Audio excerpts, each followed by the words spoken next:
Of course, and I'll do mine, and The whenever song wasn't playing. Sorry, y'all. It you, was. I I heard it. sorry, get it fixed. It's live. Man. Flip it, move We on. live. Good morning, everybody. We're gonna have a song tomorrow. Yeah. First King James. First King James. Where'd you go to high school? Well, I went to high school in Akron, Ohio.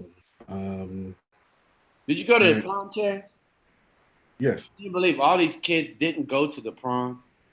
Like, I just cannot believe these kids did not go to the prom. No, I could believe it now. I could believe it, and I'm glad that they didn't go to the prom. I mean, I'm glad.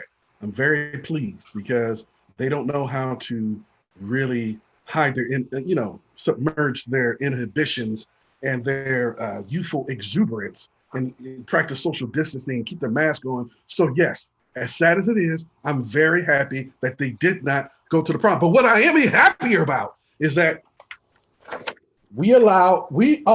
is now cool to put on your mask. It is now acceptable. Pennsylvania Avenue has given us the permission to wear our mask. So I am ecstatic today. Okay. Well, you wore that to the prom.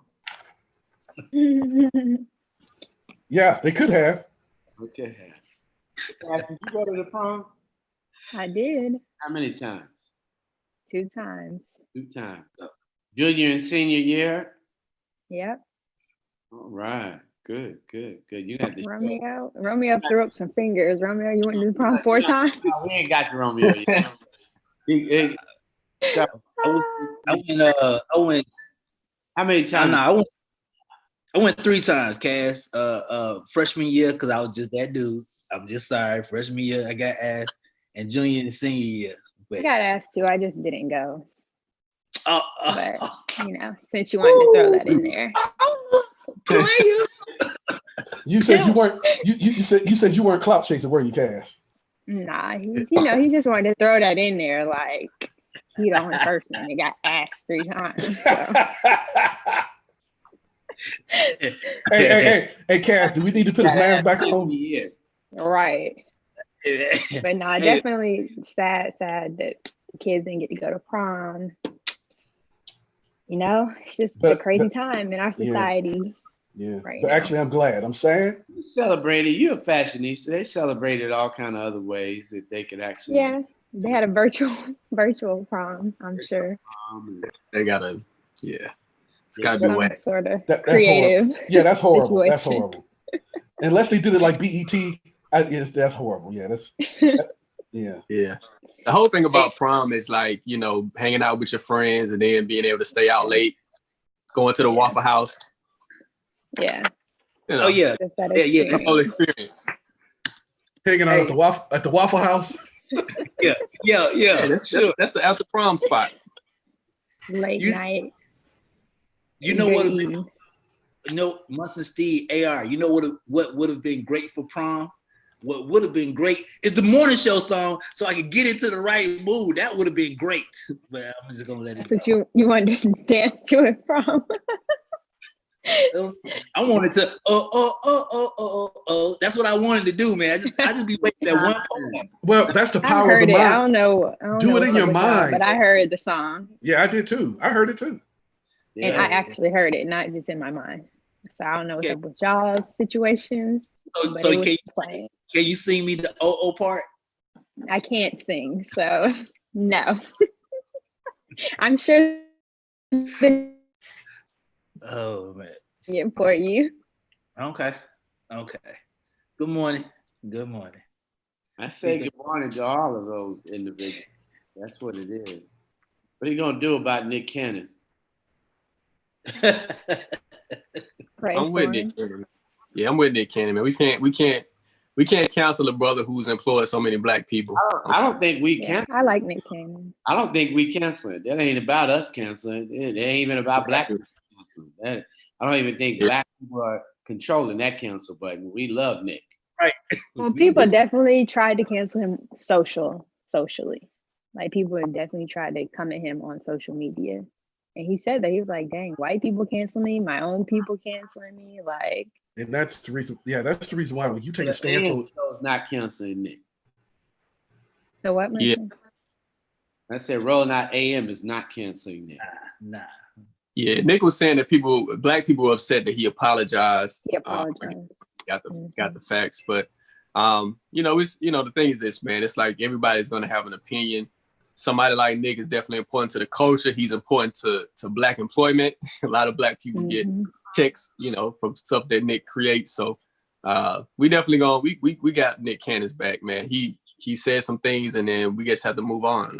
He apologized, and it's just time for everybody to move on. no, it's a lesson in that when you take a stance on something, be resolute in your stance, so that you don't look like that you're waffling, that you're dancing on both sides of the fence. Because he kind of went badly because he then said he was convicted on this particular issue. Then he took another side on the same issue, and then he's complaining that he's getting beat up on both sides. So it looks like he's trying to find a way out instead of standing on his convictions like Griff did. Well, the thing is this: it's like once you're in the situation and you get paid by your money comes from other communities, you become beholden. Unless you're willing to like totally detach yourself from that, then you can't really speak the truth that you think that is the truth, whatever it is. So it's a cost. It's a real cost of being completely and 100%, holding on to whatever you think. Because he caused some backlash, and he didn't, he because his checks come from other places, he had to like go through that middle ground. He didn't really have a choice if he wanted to continue his career, which is unfortunate. That's why you need to be careful about the statements you make in public when you're beholden to someone else, so that you don't vacillate back and forth between sides, and you don't look like that you don't know what you're doing or saying, and that you don't have any conviction. So that's what I'm saying. You got to be careful, and that's a lesson to people. If you're going to say something, make sure that you really believe it, because you're going to catch some backlash. Yeah, and it's interesting to see how he handled things versus what's happening with Ice Cube. Ice Cube hasn't apologized yet, and Ice Cube is like, "Yo, I'm not apologizing," and so that's a whole different thing where Ice Cube said some sketchy things that some people consider sketchy, but he hasn't went back on his word. And he's definitely. And that is definitely the example of what I'm making, is that he stood on his principles or whatever he believed, whether it's right or wrong, and he's not going to apologize. And he looks like, he's standing strong, and he doesn't look weak in this situation. We're behind Nick Cannon, but this is not a good look. To complain about three sides, to complain about being canceled by this culture and then that culture, and then start making some very disturbing or scary tweets about maybe this earth is better off without me, or something like that, paraphrasing them. So that's just, just stand on what you believe in if you're going to make that statement, or don't say anything at all. Yeah, he definitely learned a lesson. He definitely learned his lesson. Like, it's a cost. It's a cost. Ain't no wilding out though. Just know that. Ain't no wilding out this season. Nah. Well, I think the thing is this: he can maneuver it in a way where he can say it's Nick Cannon's Presents, and then he can just find a way to maneuver around it. He's gonna go to court for that name. I'm not sure if he's gonna win in court, because once you present a project to a company, usually they own the rights to it, and so Viacom owns the rights to Wild 'N Out. So he's gonna have to go to court to get that name back, or to get his name from that show. Before we move on to the next subject, right? I'm gonna give Terry King James a layup, because King James is right. Black Twitter ain't gonna care. I guarantee you, the moment the show comes back on, and if it's on one of those networks, they still gonna go at him like, "Oh, you sold out." So really, it don't really, like, either way it go, they gonna stay on his ass, like, regardless. If he come back to the same network, they gonna jump on him, and if he takes it somewhere else, they gonna jump on him. I don't think he's going back to the same network. Yeah, he won't be back. He won't be back into happen. that network. But I think he can do a similar show, a spinoff with the same type of format, and kind of like do a twist to it, and then take it somewhere else. Just pitch the show. Some other show. I mean, you can do it on Netflix. I mean, there's so many platforms where you can put a show like that I don't think it'll have a What's the problem. name for a show like that, Amir? What would be a name for a show like that, Cassie? Rolling out. I don't know. What's a comedy name? Tell him to cut the check, Mustard. Other than Wilding Out, what else what do you see? I don't know. Maybe Diddy will have a nickname since he wants them. So maybe he'll go to Nick. There were reports that Oprah, but that couldn't be confirmed. I don't think Oprah is going to take that chance with her brand. No. Yeah. Oprah I don't think Oprah would touch it. I definitely think Diddy would do it at Revolt. The thing is this, though. I think it just kind of considers like as far as like how does he want this thing to be reached? I'm not sure how many homes Revolt is in. I think it's still not as vast as many homes as Viacom, of course. So yeah, but it just depends on where you would want to go. Yeah, but I think that Diddy has a niche. He's a fledgling cable television owner, and I think that he could ride that wave with Nick Cannon because it's one of the most popular shows in the history of MTV. Let's get that clear. Yeah, this dude set marks, broke records. It is a landmark show, so it's got to go somewhere. So if MTV is not going to, or Viacom is not going to release the show, give it back to him, then he's got to go somewhere else with that thing. I don't think he should give it up. So yes, go Nick. Go Nick. Better call Jeff Bezos. LOL. Yeah, Jeff Bezos is, Amazon. He's killing things. He actually he is the wealthiest man in the world, but his net worth just went up $13 billion, I believe, in one day.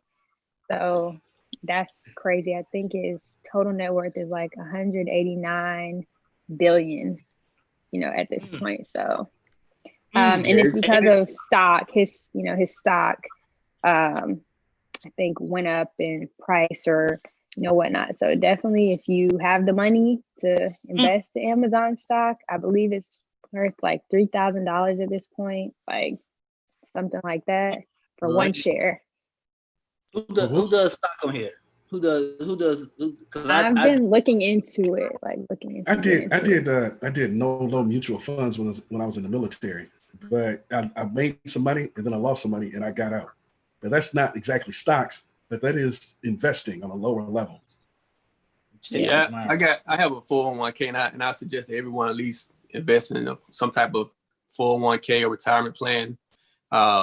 And so it's a thing where you can buy stocks, mutual stocks. I actually invested in Facebook early on, and that's been very lucrative. So you gotta try to find like those stocks. It's a great thing to do if you can really understand. If you would have invested in Apple in the 1980s, you would definitely be paid. Of course, Coca-Cola. Like you have to get into it early. Find like a stock that's gonna like a company that you think is going to really be successful over the next 10 or 20 years, and put your coins on it. If you're gonna buy you're gonna take your money to buy sneakers or things that won't appreciate in value, you should really just take a moment to look at stocks. The things you invest in, also, like the things that you value and you purchase, you should invest in. So I think that's a good point. Like Apple, like especially for young black men, because I started like a year ago. My dad got me into it, but I started like a year ago. But I do market trade, and I'm sitting pretty nice right now playing back and forth. I'm actually sitting pretty nice right now. And it's a great thing. It's a great thing, like for you, someone in your family to give as a gift. Like if you have kids, you have nieces and nephews. You buy them some stock instead of like whatever, like buying them Xbox or something. And that's a good investment, getting them started early. Yeah. I did something simple like getting my niece. Look into the stock market, do some research. I'm sorry, I didn't mean to interrupt. But I'm okay, sorry. No, I said I did something simple like get my nephew and my best friend's son, like savings bonds when they're kids, and by the time they go to college, that money will have accrued a great deal of money, and that's something that's safe. So even if you're scared of stocks and bonds, and you're not, what I'm saying, you're a little bit trepidation about that, then you can go ahead and do something safe like savings bonds, money market, certificate of deposit. I did all though when I was in the military. Didn't make much money, but it just to increase my confidence in dealing in those types of financial situations. So savings bonds is a good idea as a nice little gift. And then the parent, you know what I'm saying? And then they'll have something, no matter what happens to their family, that money will always be there if they don't cash it out. Yeah, man. So who's exercising? No, Romeo says he's exercising. Every day. Let me tell you something. I'm on, you know what? I got you. See, I got you, Steve. I'm on 2 days. I'm on 2 days now, 3:30 a.m. and 5:30 p.m. I'm on 2 days right now. So I'm trying to reach a goal by September. I'm trying to reach a certain goal. What about you, Cass? Oh my goodness. I have not worked out. I'm just You know what? And that's funny that you guys mentioned that, because I just posted on Facebook like 3 posts about missing my running group. I was in it for about a year, and I love my running group because the camaraderie. It's motivation. Like, yeah. I'm not that person. Like, I'm just not that motivated to get on the floor and do some sit-ups. Like, I need a trainer. I need my friends. Like, I don't know. I started off in quarantine, like, let's get it, girl. We're going to do this every day. And day 5 was not looking good. Yeah. So I could power walk. I go like walking with my mom, but that's about it. That's about it right now. But I was going to the gym like when the gym was open, but on a regular basis. I was. Because me and know if it's not a consistency, then technically I was going on a regular basis when the gym was open because they have all the equipment that I like, like. So, Cass, I know you got a good report for us. Why don't we go to Cass's report, then Romeo? All righty, let's get into it. So, for all those Wendy Williams fans who've been missing her show, she is coming back for her 12th season of her talk show, The Wendy Williams Show, starting on September 21st.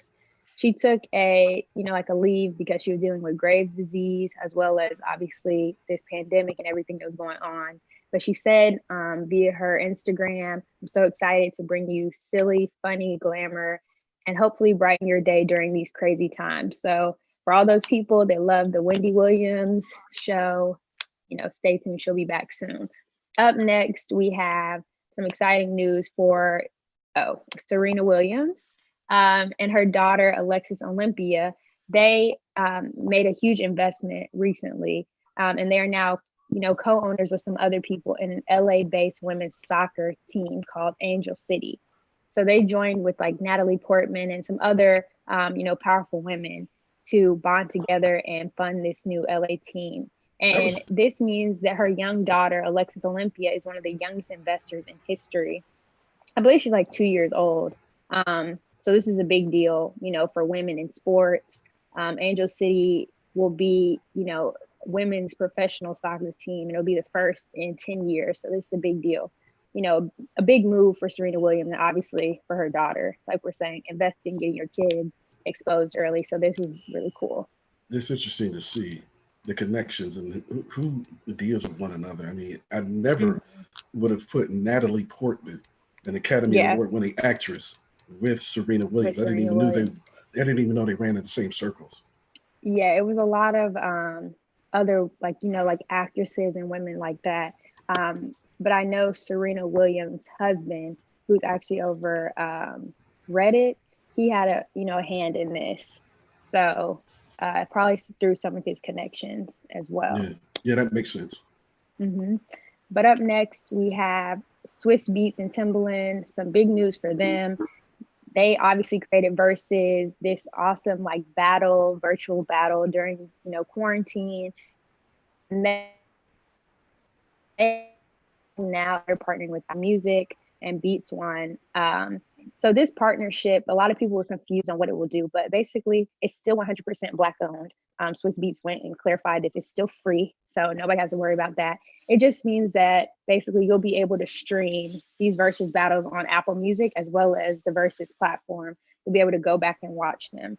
So this is big ups to them. Obviously, they still own this concept because Black ownership is really important, and they really created something special with this Versus thing. So shout out to them. They're just amplifying this platform, basically.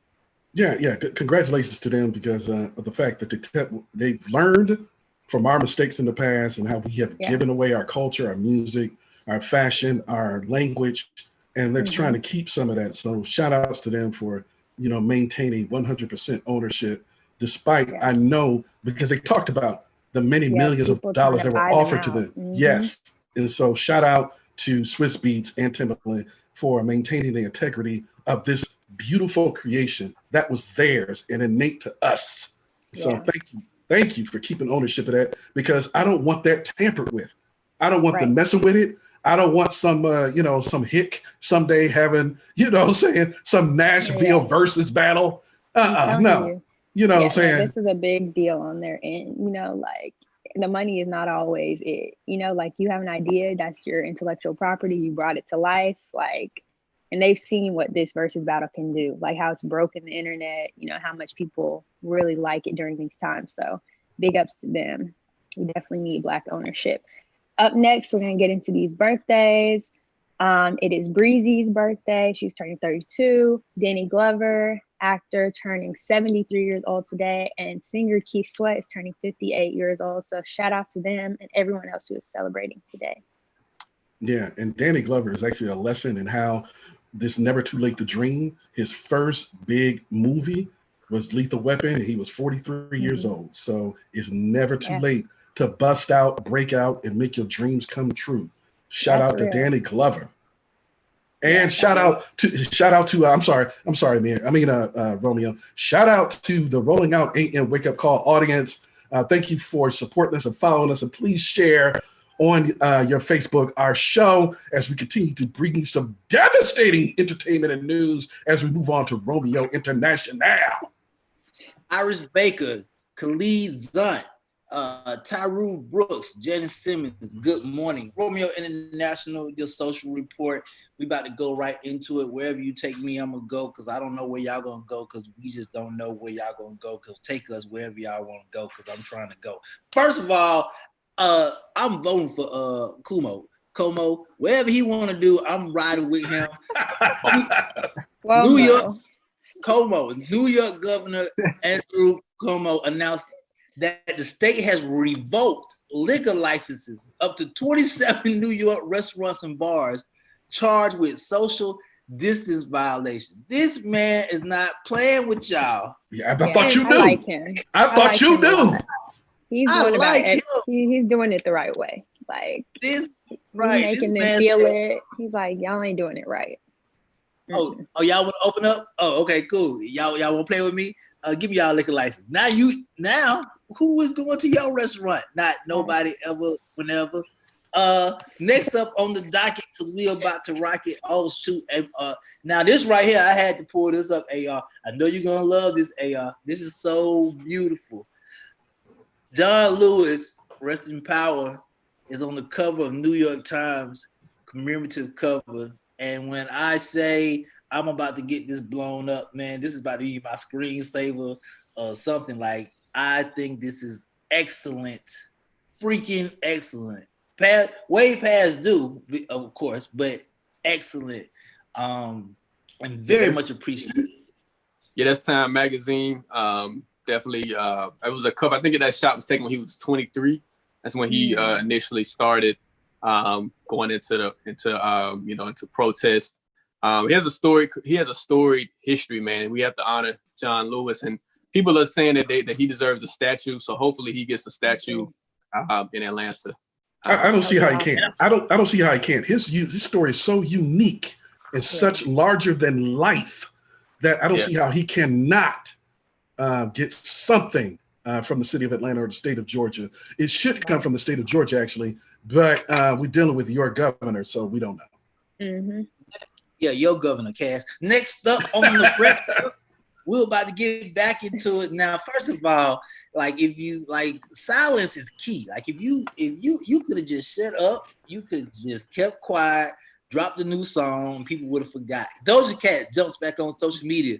Remember when people said I was black when I had a #1 alongside 3 other black women? But now the same people want to say I'm white And maybe I'm not the one here with identity issues. Doja Cat jumped on Twitter yesterday because she felt like she needed to add her 2 cents about how she feel about her colorism and how people are counseling her, when technically you could have just shut up. Technically, you could have just rolled this out and dropped a new song. So it's interesting. She's playing the black and white card. I don't know.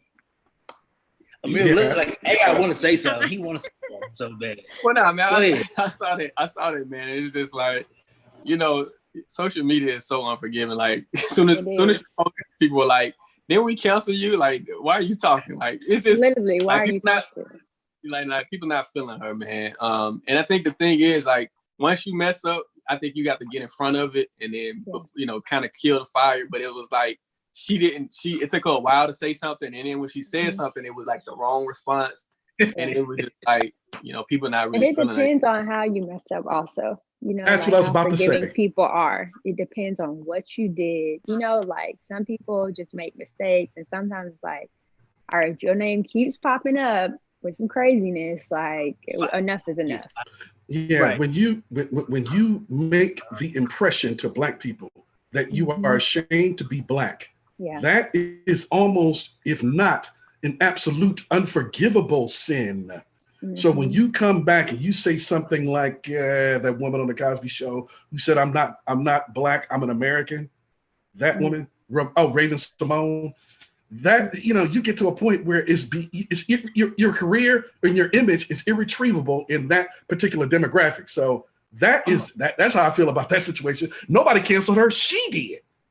This gonna sound so crazy, but before we move on to my last one, hey, she need to call the dude with the colorful hair, because if anything, he said the dude with the numbers. Oh God.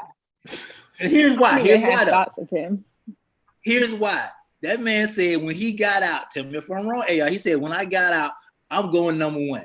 And that's what he said that. He got out, he went #1. Everybody shut up. All things she got to do is just drop something hot and stop talking. Like, help people forget. You're not helping. I don't know about that. I don't know. I think that's a little bit different. I mean, even there's a lower level to even being a rat is like when I don't know. I just don't know. But you know, what do you think?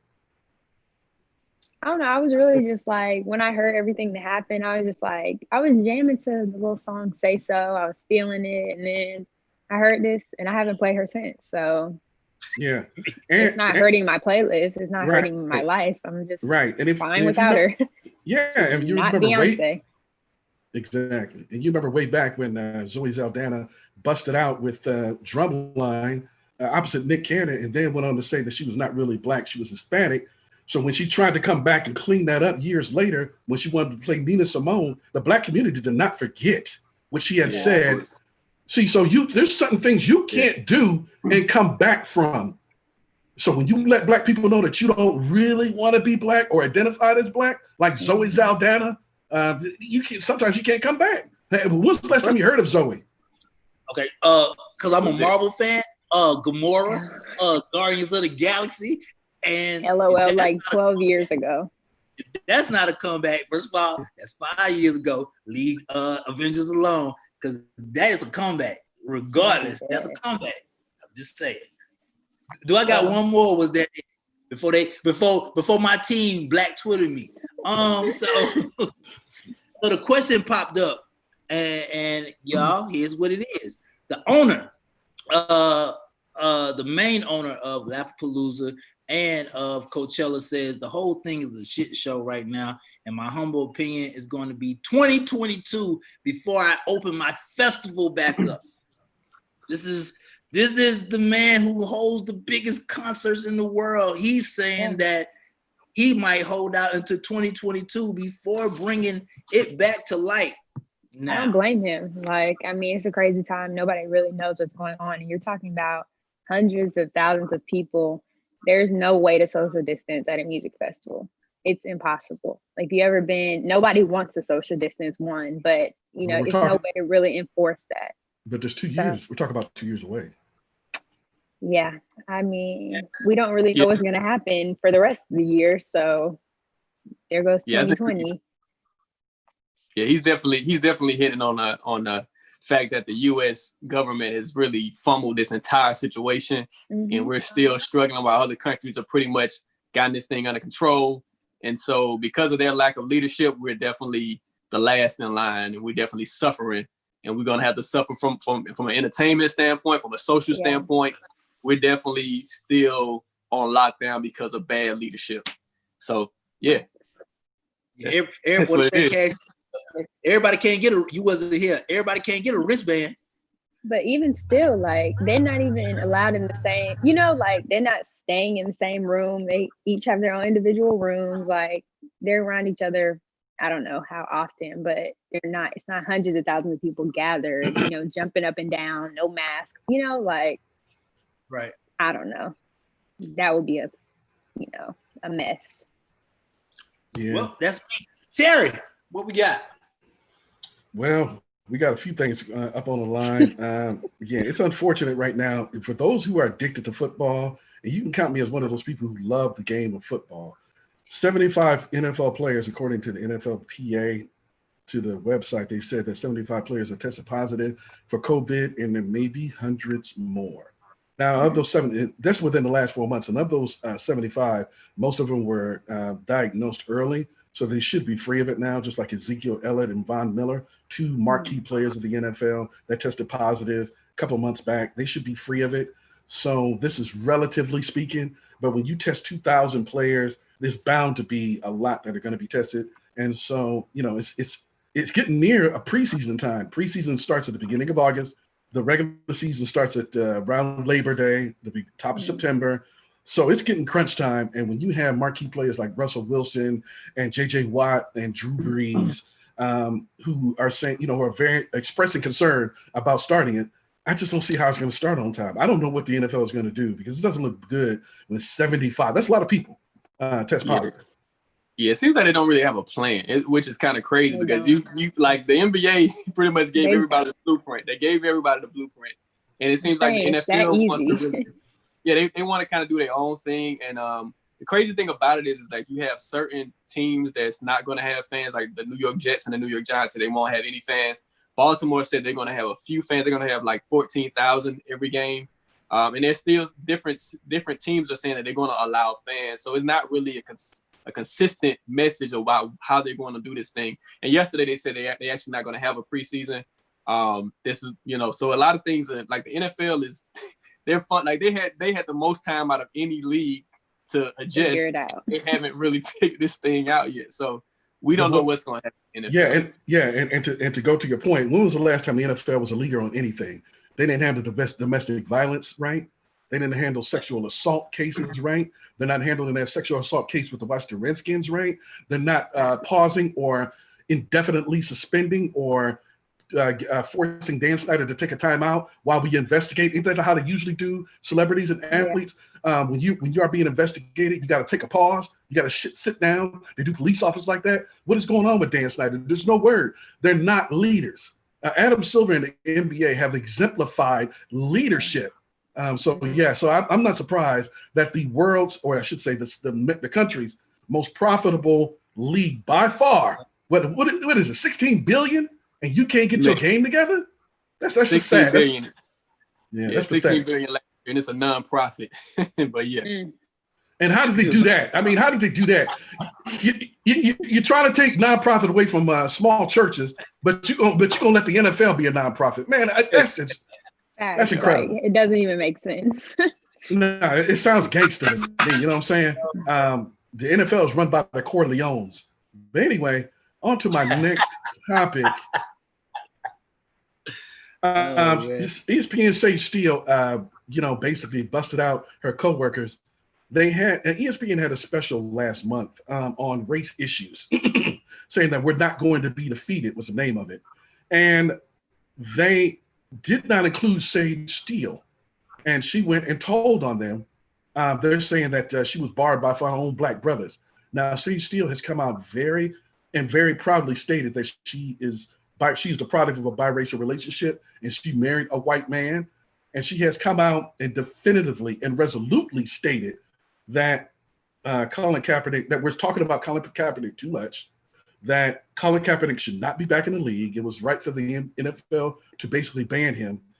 And that she complained when she was at LAX, because remember back when they were protesting immigration, and she was mad because she was held up because they were protesting.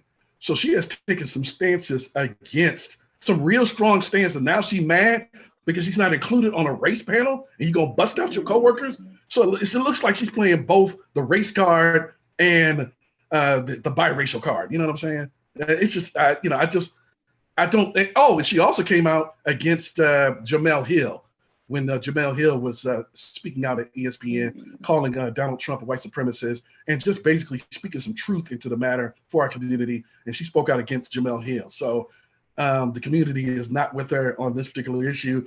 I don't know if y'all have any opinion about the matter on Sage Steele of ESPN.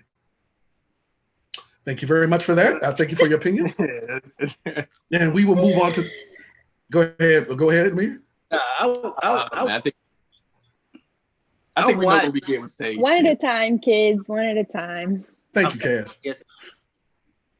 Go ahead. Go ahead, Roman. I was gonna say, I know the three of us. I'm not sure about Cass, but I watch ESPN.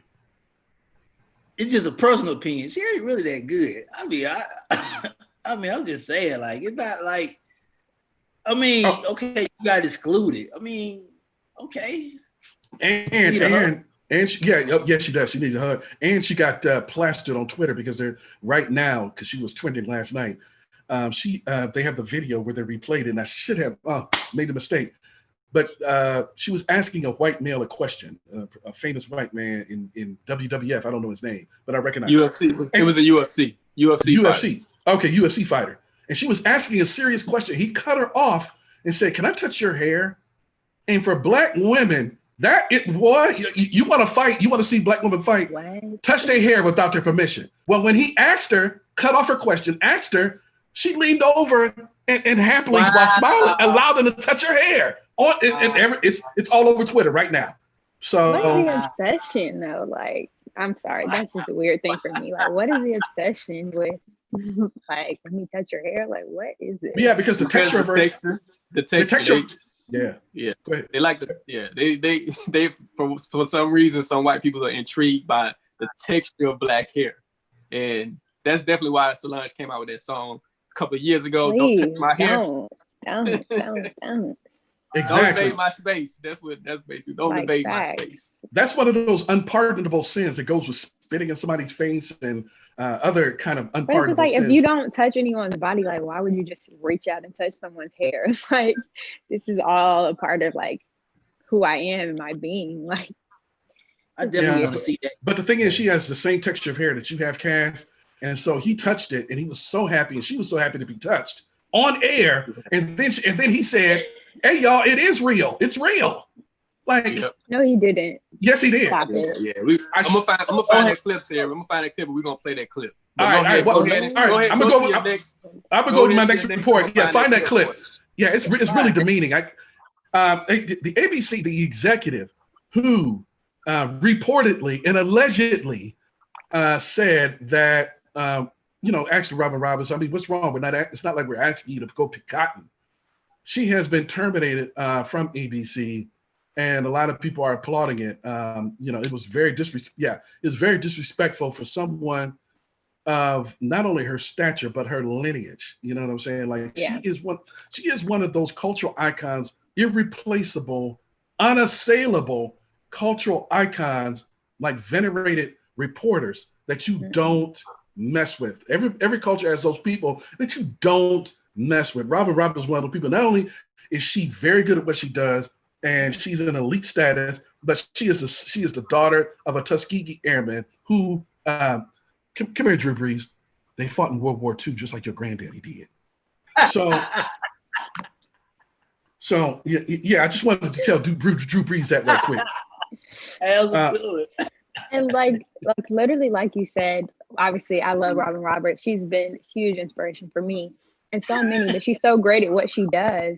And not only do you just not say that to her, you just don't say that to anyone. Like, no one. You don't tell anyone anything about picking cotton. Like, it's such a demeaning thing to say. Like, I can't even believe she said this, but she had a long history of saying inappropriate things, saying racist things to people who she employed.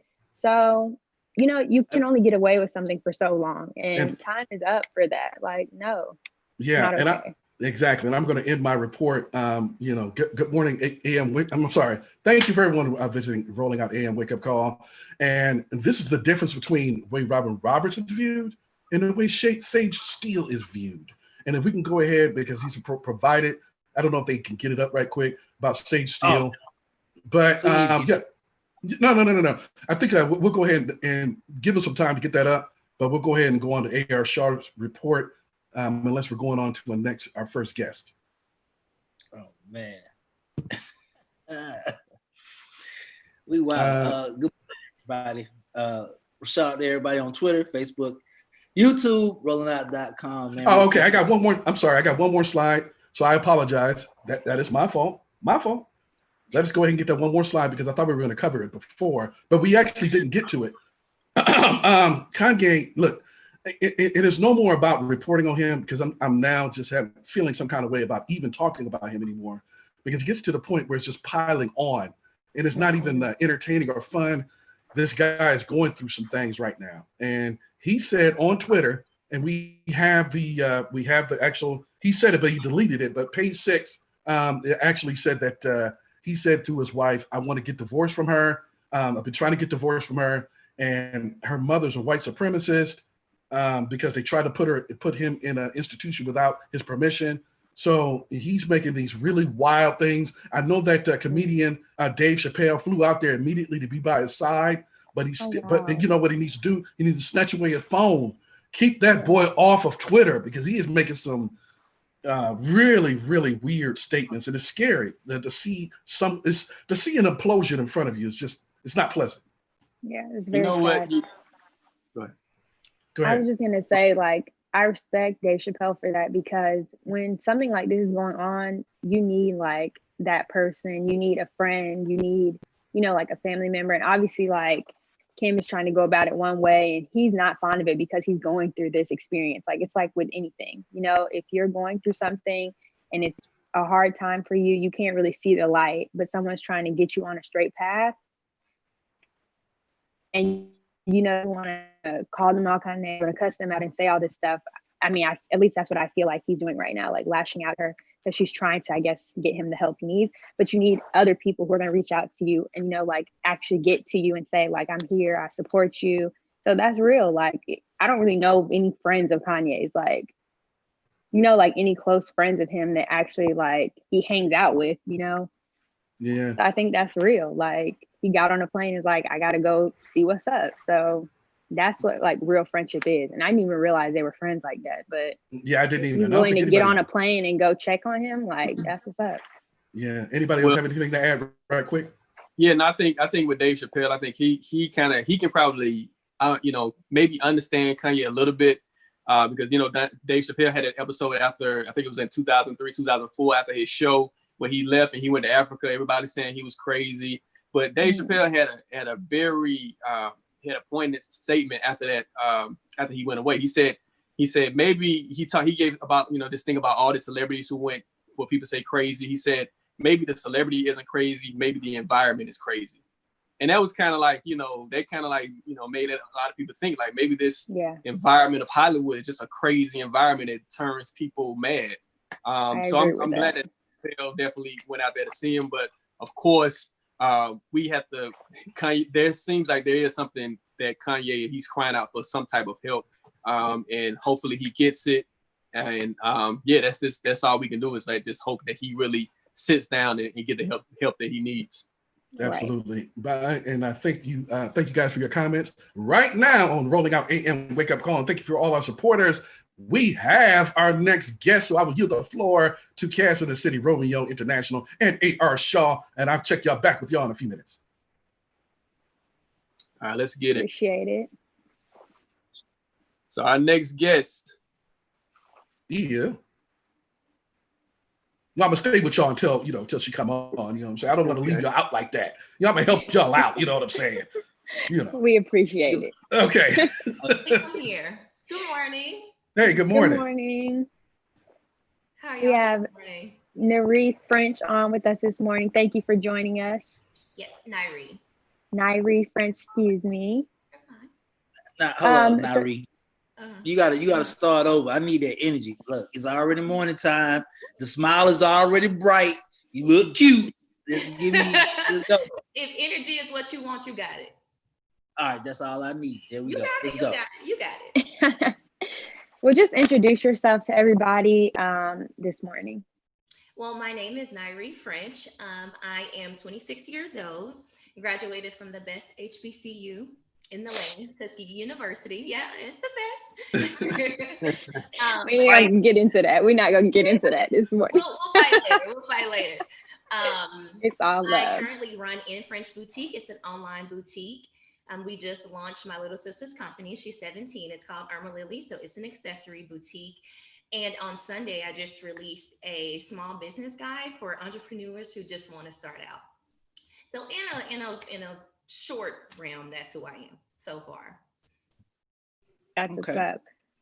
Well, since you say you attended the best HBCU, I just want to know what, like what lessons did Tuskegee teach you? Because HBCU experiences are so different. I went to Howard, but what did you learn from your HBCU experience before we get into your business and everything? I will say this. I tell people I think I got the best of both worlds going to a HBCU. I think when people think about diversity, they only think about, skin color. It wasn't until I went to Tuskegee that I realized diversity is so much bigger. It's about where you're from, how you were raised, like your life experiences, just how you think, everything. So for us, Tuskegee is in like this small part of Alabama. But our biggest population was from California. So for them, it was such a culture shock. And so I was born in Mississippi, raised in Tennessee. So I'm one of those people, like I don't meet a stranger, right? So I go to the grocery store. If you see me on campus, I'm like, hey, how you doing? And so these kids from Cali, our like second week of school, they were like, man, when I met you, I was like, what's wrong with her? And this guy was like, I kept saying, do I know her from somewhere? And I was like, no, it's just a Southern thing. Like, so just that experience, having such a diverse experience in that way, and just the lesson of I'm from a really small town, a really country area. So being around like Black excellence often, like having my teachers look like me and push me, like having friends, who were majoring in engineer and like biology and all of these, just the experience overall for me, it pushed me. And I think I did a lot in college that I never imagined doing because of the environment that I was in. Yeah, that's real. You definitely learn how diverse Black people are when Yes. you attend an HBCU. Romeo? Being from a historically PWI, since we want to just throw out cut stuff it. out there. Georgia Tech, the one thing. Now, don't do that. Don't do me. Ignore him. Just ignore him. The one thing that I noticed is that your online boutique, what differences have you made during this time socially? Because now the social value is more needed than actual hand-to-hand, face-to-face. So how have you adjusted your business socially? So I will say this, for right now, because my business is still in the realm of growing, I don't know that we have a voice to make, like this significant change on social media. So for what I've done is mostly like what other people done. A lot of my personal social media is what leads to my business. So using that to make a statement, so people know, if the founder is standing for a certain principle, like the business is gonna follow. So I guess more so for me, I just have to use my own platform to make a stance and, just kind of allow that to flow into my business. But you know what, Romeo, what I also will say that I don't like to, and one thing that I have not done is I also think, like, to a degree, people are using it as a marketing tool, and it's not. like a social injustices, racism, police brutality. Like, to me, it is not something we should be selling. So I'm not opposed to like the t-shirts and things like that, but I do think a lot of companies are, using the t-shirts, they're using the message, but they're doing nothing about anything. They're using it to sell. They're trying to act like, as we've seen, like on Twitter, right? A lot of companies were exposed because they were like posting, oh, we support Black Lives Matter. And then we see certain stuff like they're funding Trump, or they've, made statements. Their owners, their founders are like making statements about Black people and police brutality. And so I guess for me, I didn't want it to be like a cliche thing where I'm just like throwing out, some marketing on social injustices to change. Like, I actually have marched, I actually have spread messages. So I think for me, it's more so taking that action on my platform and letting that, flow into the business area. Gotcha. You didn't want it to become you didn't want the message to become a product. And I didn't want it to be missed either, missed through, because, I'm in fashion, I didn't want it to be like, oh, like let's go to her boutique. Like, she just sells these cute Black Lives Matter shirt. Like, I need you to know that Black Lives Matter in real life. Okay. Yeah. I gotta ask you, you're an author as well. So you wrote a book, an ebook, a few tips on starting small. Let's talk about that project and what inspired that and what can people get from it. So I've been struggling with the author term. It's like, if you write an e-guide, like, are you an author? Are you not? It's about 12 pages of content. So I don't know if I'm an author, but what I wanted people to get from this is, I always get people to ask questions, just where to start. More so if somebody's wanting to sell a product because they're trying to find, good vendors for wholesale, things like that. So what I wanted to do, especially now during quarantine, I get messages all the time, like, now I actually have the time, so let me try to start this. So in the book, what I did was I tried to take the steps. I put myself in the mindset, because I was about 19 or 20 when I first started. I was still at Tuskegee. I had no idea how to find a vendor. I didn't know what licenses I needed. Like, I had to find all of that stuff out by myself.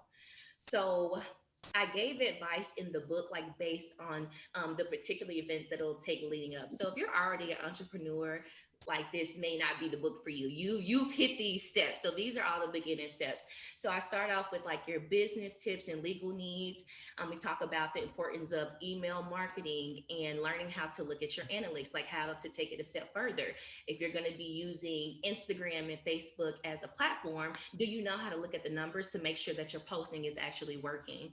I talk a little bit about social media in there. Of course, professionalism is one of the big ones in there that a lot of time with small businesses and Black businesses, right?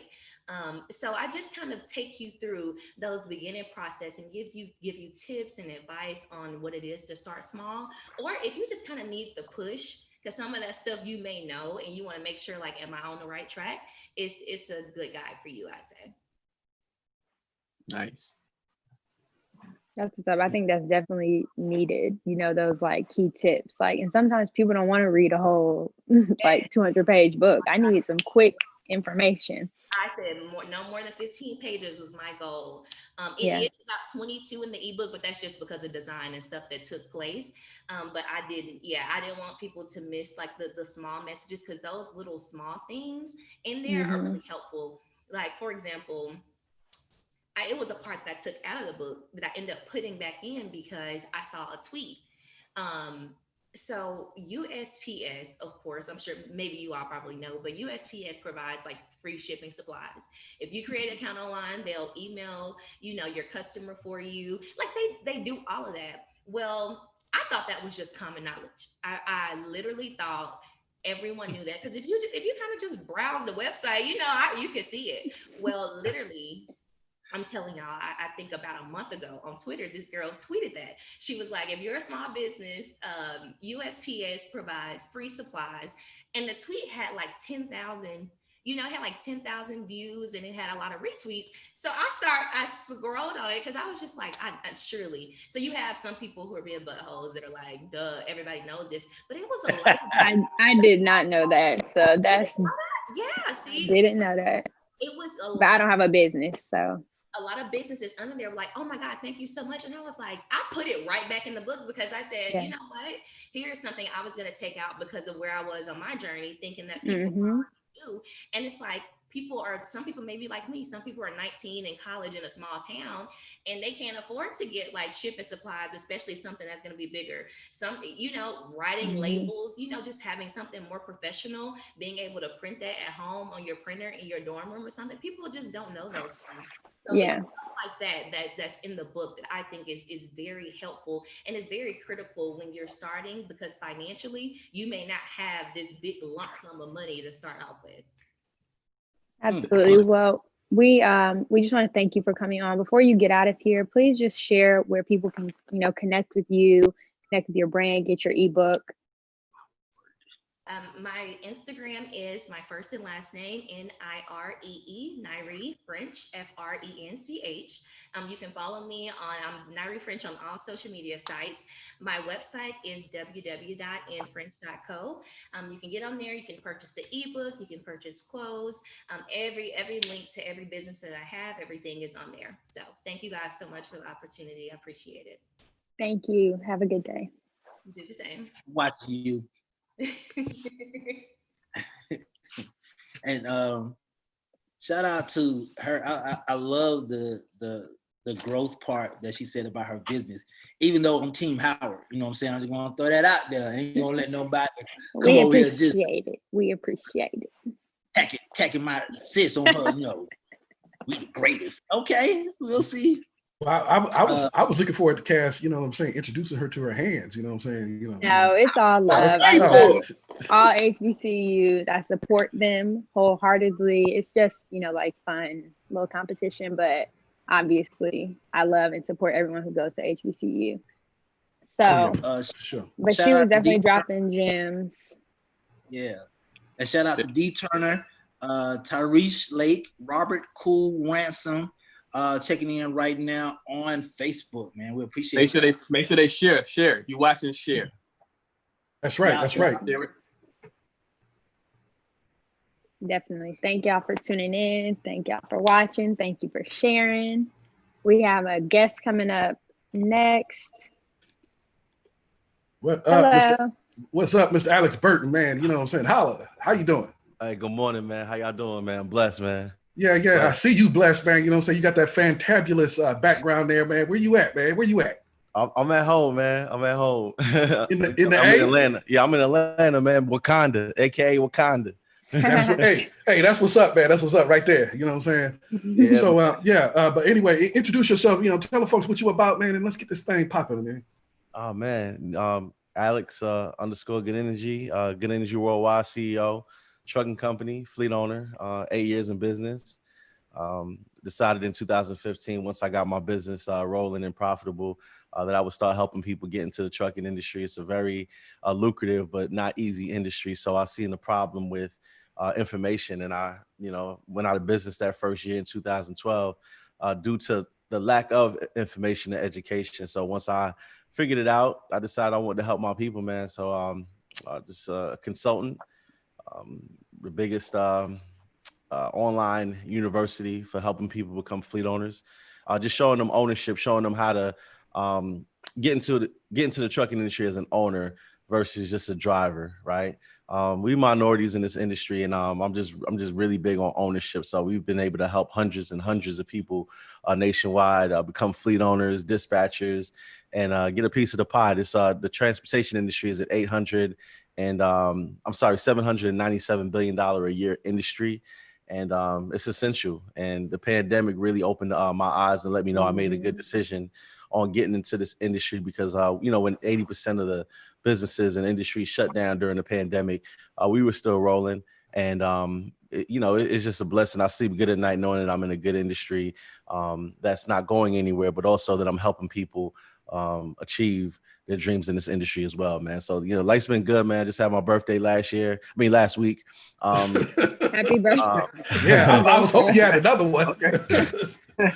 Yeah, I just celebrated my birthday. It's been the last 12 months, hands down, best 12 months of my life, man. Just changing lives and just so many doors opening, man. But it's just an honor to be here. I did the lunch and learn with Munson last week. I was in the airport. I had to I had to go into like the terminal and do it in the airport because my flight was delayed.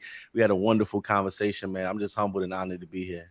That's what's up, man. And before I get into my first question, I wanted to talk about how you were able to afford that exquisite design behind you on the wall. What is that? First of all, that behind you, it looks like somebody's about to dunk, or. Yeah. No doubt. I got some really good friends. I'm real big on supporting Black businesses, and got a lot of talented friends and vendors and contractors. Man, I literally moved into this condo a little less than a year ago, and I'm just real. I used to watch Property Brothers. I'm real big on like interior decorating, and I just had my team, my friends, literally all my friends come over here and just hook my place up. And that design, it kind of matches my countertop. I have a countertop right here that kind of has the same design, so it kind of like bounces off of each other. But he just hand freestyled and just did it, man, and it came out dope. Yeah, it did. Yes, it did. So tell me about when did that originate within you? Where did that idea of not only starting your own and ownership, but also teaching, where did that emanate from? Honestly, I got fired. I got fired from my last job. And I got fired kind of bad. My boss is only 2 years older than me. And I'm gonna just be all the way transparent. There was a girl it was a telemarketing job. I was making $7 an hour plus commission. And my boss, we just never got along. And one day, his pride got the best of him and he just fired me. And I never forget, I had just got my first house. I was renting and I had just got my first nice car. I got this little Lexus ES300. I was so proud of it. And about a month later, he fired me. And as I was walking out of the telemarketing spot, the last words that he said was, "We're going to see how he going to pay for that house and that car now." Ooh. And so like that sentence right there literally changed the trajectory of my life. I just remember that feeling of vulnerability. Like, you know what?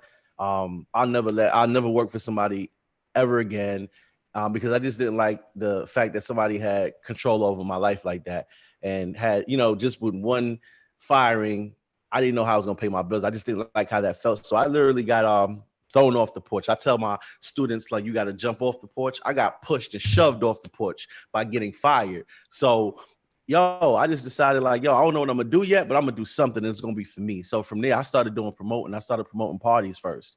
That was my first entrepreneurial venture. I was a big promoter out here in Atlanta. Thursday nights, I had this club out in Gwinnett County. And it was really good. I had a nice run. I had a 4-year run. I had the biggest party on Thursday nights. And that kind of gave me the skills of being a business owner. It showed me that's my first time having a staff. I had police officers, security guards that was working at this nightclub. So I'm 22, 23 years old with 15 employees. So it's just so funny because I didn't realize that was just grooming me into becoming a business person, the skills, and just, I was a problem solver. Just imagine a nightclub with 1,000 people. And if anything goes wrong, guess who they coming to? You, right? So I learned problem solving skills being a promoter. And that's all business is, like, especially like a CEO. The CEO is a problem solver, right? If something happens in the restaurant and your order ain't right or your waitress is rude, who do you ask for? The manager or the owner? So, man, once I stopped promoting and I got into the trucking industry, and I got into the trucking industry because I wanted to get into an industry that I could do forever, that I could build a legacy. And I'm like, look, when I'm 60, I'm not going to be able to be in nobody nightclub, right? So that's why I jumped into a more serious business instead of the popular business. So when I got the trucking popping again, I went out of business. I didn't know what I was doing. I didn't know how to negotiate. I was depending on YouTube and Google to run a whole trucking company. And once I went out of business, I did the research. I actually aligned with successful people. They actually showed me what I did wrong, and I gave it another shot with the 18-wheelers now, and I was able to scale from 1 to 12 18-wheelers. 3 years in, my systems are in place, and I was like, man, if only I knew in 2012 what I know now in 2015, I wouldn't have lost that 30 grand. I wouldn't have went out of business. I wouldn't have been stressed out. So that's what gave me the motivation. So I'm gonna be real with y'all. There wasn't no business plan as far as consulting and helping people. This wasn't no business plan. This was literally me just deciding I was gonna help my friends. I was just helping friends and family start their businesses, and I was just sharing it on my Instagram. And then as I was sharing it, people just started hitting me up like, yo, I seen you put your man Dave in business. Yo, I'm interested in the truck. Can you put me on? So I was just like, all right, cool. I got you. I didn't know what to charge. I didn't really know about consulting like that. And man, one client turned into 5, that turned into 30. I look up by 2018, man, I had put over 60 people in business. I went from charging $1,500 a client to $10,000 a client. And then at that point, it got bigger than me, and I had to put the information online because I couldn't scale. I was only one person. So I put the information online. We just launched our online trucking portal October 5th of 2018, guys. And when I tell you, we've had over 2,000 students sign up. My business partner is Eric Thomas, ET, the hip hop preacher. That's a whole nother interview right there, how I met him, but he's my business partner in the portal. Somebody who I've been listening to on YouTube for years. I would listen to for motivation. And, even when I went out of business and I was on a state of depression, I would listen to this man on YouTube, and he would pump me up with that guru story about wanting it as bad as you want to breathe. And I ended up meeting them in 2018. They took me under their wings, and now we got the #1 online course for transportation in the nation right now, man. It's just been a crazy ride. That's what's up. Cass, did you have a question for Mr. Alex Burton? That's an amazing story, but definitely, like you said, we are appreciative of your industry right now because, these crazy times. You have Good Energy is the name of your company. I feel like this is kind of tied to your story and what happened to you, but kind of explain like why you decided to name your company Good Energy. Indeed, man. One of the biggest stresses that I had that first part of my career when I was still figuring it out, guys, was dealing with drivers. I had some bad drivers when I first started because I don't have a CDL, FYI. I've never driven a truck before. Huh? Yeah. Yeah. I never driven a truck. I don't have a CDL. You know what I'm saying? And for various reasons. And it was so funny because that was a handicap that I thought in the beginning, but it ended up being something that kind of made the story even more amazing, that I pulled it off without even driving the truck. But to answer your question, I'm sorry that I got thrown off just now. My bad. The question was about Good Energy. Oh yeah. So look, what's up, Munson? How you doing, brother? Up, man? How are you, man? I just want to shout out and say what's happening, how proud I am of what you're doing and giving our community a skill set, which is so critical. I mean, I'm so proud of you, man. You're there for the people. You don't just take their money, bump and run. Like at the end of the day, a brother looking for a truck can figure out through your program and have mentorship, have community, which I love about the business that you have, that it's about community. Cass, when you talk about Good Energy, when we were on our phenomenal CEO to CEO conversation, his entire team shared love, shared stories, just came out for him, really demonstrated the good energy inside and outside of his platform. So just wanted to shout you out, man. Let you know that your brother's here. Got to see you at Ride. So I'm going to send you a time so that we can make sure you're at Ride the 25th and 26th. But nothing for you, man. Just wanted to let you know I was here. And I appreciate you. I'm checking you out in our community. Thanks so much. And obviously, shout out to the Good Energy family. Peace. I'm sorry, Cass. Excuse me. Thank you so much, brother. Much love, man. Hey, Alex. Romeo International. I asked the producers, can I jump back on to talk to you? Because as a young cat, man, you touched me when you said something. Because I walk around every day. My big sis, Crystal, I walk around every day. I'm a beast. Like I'm that guy. Right. I don't do the humble thing. And it touched me when you said that when you were walking out of that building and that person said that one statement to you, and that one statement moved your energy into a whole different animal. And I think that's so important because if it wasn't for me, if it wasn't for the Greg Streets, the Frank Skis, the Ryan Camerons and things of that nature, I don't think I would have never known that mode. And I want to say, I don't even know you, but I want to say, like, I love you, brother, for just the simplicity that you took that mode, recreated yourself, and you still giving that mode to younger cats. A lot of people don't share that mode. And I noticed that about the industry. A lot of cats don't share that second gear. They'll let you stay in first gear and fail. So I had to jump in and say thank you, man. Like you moved me when I was listening, man. Man, I appreciate it, man. And you know, we breaking that crab in the bucket mentality. You know, I got a deep story that it'd be impossible to tell you guys in 15 minutes. But when you said it, it just makes me think about Ed. I didn't mean to say his name, but I got tricked into the trucking industry. To be honest with you guys, somebody told me that they was gonna put me on. Right, that's how I got from promoting to trucking. It's super random, right? Somebody was like, "Yo, I got a contract with the post office. All you gotta do is get you a truck, and I'm gonna put you on." Right. So a lot of people be like just talking. You meet them, they just try to make themselves look good. Like, yeah, I'm popping, man. Yeah, I'll put you on, but they just be talking, not thinking that you serious. No, so not in Atlanta. Yeah, right. So I went and got the truck, y'all. I went and got the truck, and I hit my man up. I'm like, yo, I got the truck. I'm ready to go. This is 2012. I'm like, I'm ready to go. And he was like, oh, Dad, that was quick. All right, give me a few. I'm gonna make a couple calls, and I'm gonna put you on. And then I'm following up, and then all of a sudden, my man stopped answering the phone. So here I am with this truck note coming up around the corner, and I don't got no direction. And dude who told me he's gonna put me on and start answering my calls, y'all. So I realized that, oh wow, like this ain't gonna be given to me. Like I gotta go out there and eat what I kill. And then when I finally figured it out after going through all the pain, I was like, okay, I'm gonna lead and break this curse that we have as our people, unfortunately. I'm gonna show people like, yeah, I can achieve the success, but I don't have no problem putting you on as well. Right?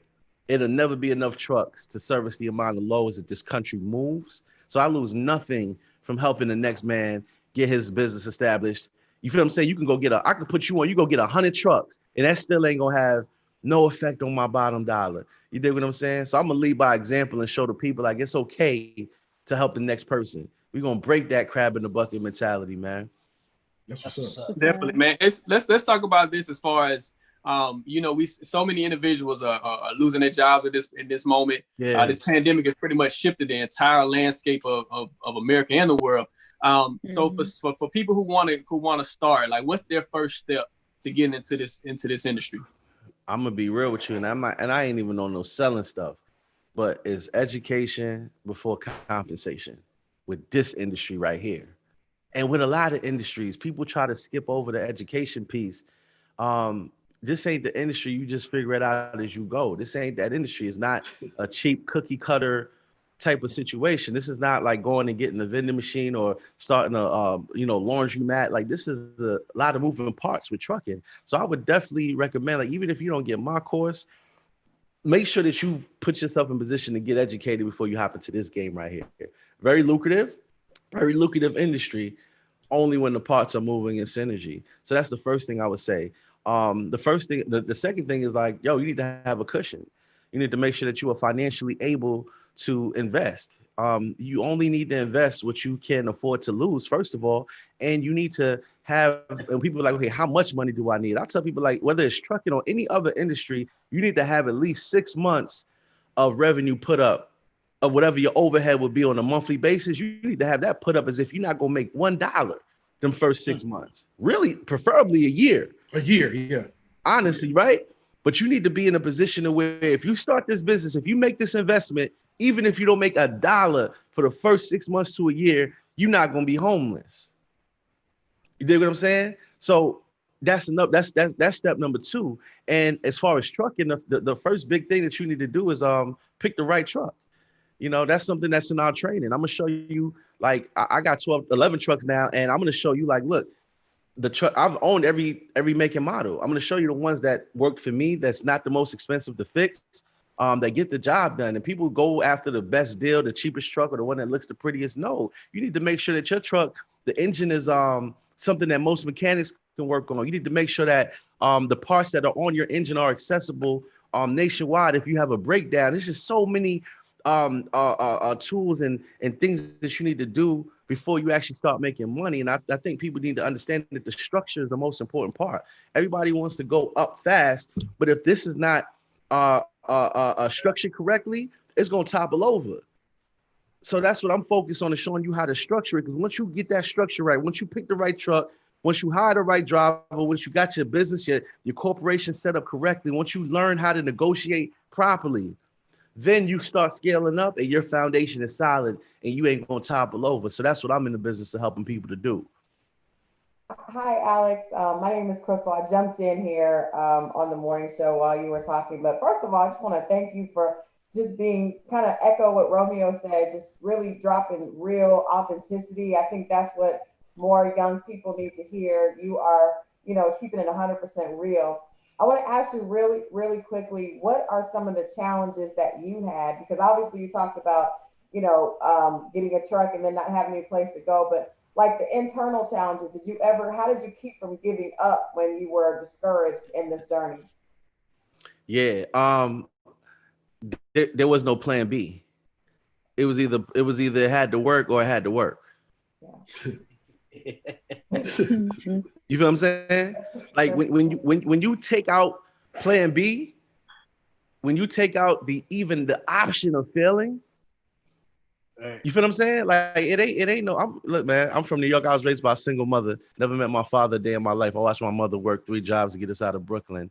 I never seen my mom without a job before. My mother used to get off the 3rd shift at the hospital and come to the house and take me to school every single morning. Never wanted me to take the school bus in Brooklyn because it was so violent up there. Like, I was raised by a hustler, y'all. I was exposed to a real life hustler growing up, my mother. So it wasn't no excuse. It's in me, y'all. It's in me. You feel what I'm saying? And I just realized that, like, yo, especially as a minority in this country, ain't nothing gonna be given to us. What they could walk to, we gotta run to. You dig what I'm saying? Real talk. I ain't trying to drop no bars. I'm just being real. Like, we gotta run to it, right? So at the end of the day, like, man, where I come from, people don't make it to where I'm at right now, man. When I go home and I go visit Brooklyn, some of my friends that I went to school with, they still in the same apartments that they was in when we was in elementary school, man. So when I got the opportunity, yo, I ran with it, man. I ran with it. And when the fire started, I threw so much gasoline on that thing, man. You know what I'm saying? And one of my favorite phrases, you guys, and this applies to anything. I posted on my page once a quarter, and I say, if you operate and you execute during your season, it can be your life forever. Right? I want you to really let that breathe. We all get a window, we all get a shot. Right? There's a moment in time where your business might pop off, you might get the exposure. What you do in that season right there, how you execute during that season is how you literally, if you do it right, you can live like that forever. That could be your life forever. So when I got my window of opportunity last year, when I went on the Earn Your Leisure podcast and 200,000 people viewed it in 4 months, when Uber, the #1 transportation company, came to Atlanta from Cali and interviewed me, when I got that exposure, yo, I man, I put my foot on that gas, y'all. Right? Like, I compare it to riding up a bike. Like, when you're going up a hill on a bike, right? You got to stand up to go up that hill because you're going up the hill, right? You got to stand up and pedal, right? And then when you get, and then normally when you start going down the hill on that bike, what do we normally do as humans? What do we do? Coast. We coast. We just sit back and we just let it ride, right? Right. What I do is, when that momentum started, I started going down that hill, y'all. I stood up and I still kept pedaling, y'all. I still kept pedaling. And that's what I recommend that everybody do, man. Go hard, man. That's what's up. I'm sad that we only have 15 minutes of your time, man, because you needed about an hour, because your stuff is so inspirational, especially the fact that you was a baller on a budget at a telemarketing company and somebody interrupted your flow, and then you took it to the top from there, man. So thank you very much for sharing your knowledge and your inspiration this morning, Mr. Burton. Tell people how they can get in touch with you and also about your business so that they can replicate your success around the country so that brothers can start being bosses. For sure, man. It's funny. I just hit 50,000 followers last night on Instagram, man. We had 7,000 last February, and we hit 50, real followers, man. I got a really high engagement. So hit me up on Instagram. Yeah, hit me up on Instagram, man. Alex, and that's ALIX _ good energy, man. The website for the courses is goodenergyworldwide.com. Goodenergyworldwide.com. It's not just a cool name, it's a lifestyle, right? And That's what's up. yeah, that's about it, man. All right, well, thank you very much. Thank you for coming to the Rolling Out AM wake up call. Thank you for that, just depositing some of that, invaluable juices on us this morning, man. You know what I'm saying? I'm motivated, man. I'm ready to get up and run. I'm ready to start pedaling. I need to pedal. You and AR Shaw need to hold a seminar together, man. Who that? He shoot AR, man. AR be like, shoot your shot, and you like stay on their ass. I like that, man. Let's go. Yeah, man. You can't play, man. You got, you know what I mean? Put fire, put gas on that fire, man. That's what's up. What's up? Thank you very much for joining us, brother. And we will see you again at Ride. So thank you very much. For sure, man. God bless y'all, man. Take care. All right. Take care. Take care. And we now yield the floor because the next guest is here, and we are yielding the floor to Crystal Jordan. What up? Hey, everybody. This is a midweek reality check. I'm excited about today's guest, but I'm excited about this week. This week, we are talking about weddings. We are talking about all things love. And earlier this week, I talked to Courtney Larissa, if I get the producers to put the pictures up. Courtney Larissa was on Ready to Love. As you guys know, Ready to Love was a big favorite. It was a dating show in Atlanta, and it had all kinds of things happening. None of the girls really found love on the show. However, one of the girls fell in love after the show. That was her wedding picture there with her bridal party. And some of the bridal party, some of her bridesmaids were actually the other castmates that she met on the show. So, in true fashion, we talked about brides. Courtney was actually on Say Yes to the Dress. It aired this week. So she went from getting dumped on Ready to Love finding her, and her starring on Say Yes to the Dress with some of the castmates. So I think that's the best case scenario to happen there. So we couldn't talk about brides. Hey, Braylon, get my circle out of that thing. Grooms.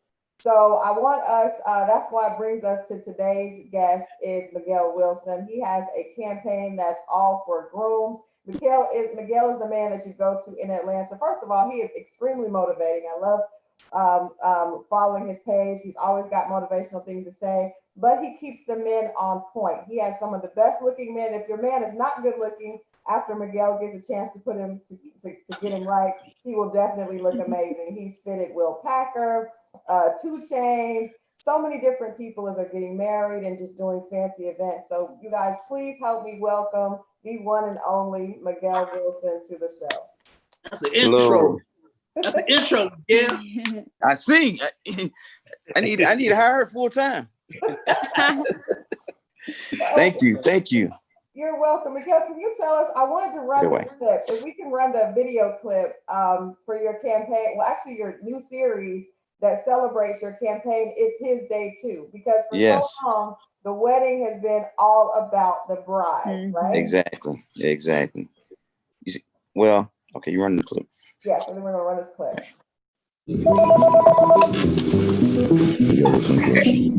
Can you check to see if there is a bag there for Tyrone Wiley? Yeah, I got it. Yeah. Asked you to ship that bag 2 weeks ago. It's for a groomsman in a wedding. And the wedding in New York tomorrow. Oh shit, the only way that's gonna happen is if somebody get on a plane and take it.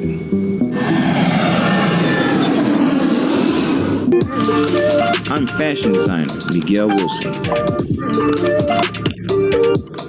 And let's just say, I am not your average guy.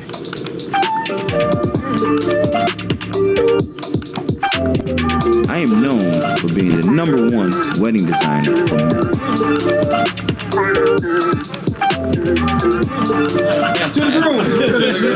America. Frank, I know you was gonna try a little better than Peters. I did Peters a long time ago. You about ready to do it again, ain't you? I'm on the fence. So she picked me up for our first date. Ride or die. Ride or die.